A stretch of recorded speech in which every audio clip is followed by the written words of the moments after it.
কাগজপত্র তো সবই দেখলাম। তা আপনার কাগজপত্র ভালো আছে। তা এসএসসি পাস করছেন কত সালে? হ্যাঁ স্যার, আমার এসএসসি কাগজ ভালো হবে না, মানে মানে করছি 1990 সালে আমি পাস করছি স্যার। আপনি এসএসসি পাস করছেন ভালো কথা, তাই এসএসসি পাস করার পর আর পড়াশোনা করেননি কে? স্যার আমরা গরিব মানুষ, তাই ছোটবেলা থেকে পড়তে পারতা খাই বড় হয়েছি, তা পড়াশোনার সুযোগ পেয়েছি স্যার। আপনি এটি চাকরির ভাইবা এসে দিবে যা, এটি কি পড়তে হত্যার কথা করছেন? এগুলো কিন্তু আঞ্চলিক ভাষায় কথা বলে এটি কিন্তু চাকরি হবে না, বুঝতে পারছেন? এটি চাকরি করবে গেলে সাধুতায় কথা বলা লাগবে। কি স্যার, এটি আবার ভাষার জন্য আবার চাকরি হয় না? সবকিছু তো আমার কাগজপত্র ঠিকই আছে, তো চাকরি হইলে কে?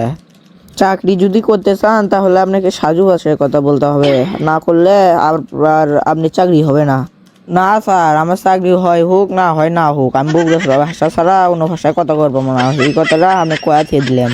আচ্ছা, আপনি যখন এটি চাকরি দিবে যাচ্ছেন, এর আগে কি কোনো ট্রেনে চাকরি করছিলেন? হ্যাঁ স্যার, এর আগে আমি একটা ছোট একটা কোম্পানির চাকরি করছি, আর চাকরিটা কয়েকদিন আগেই ছাড়ে দিছি স্যার। আচ্ছা, আপনি ওই চাকরিটা ছাড়ে দিছেন কিসের জন্য?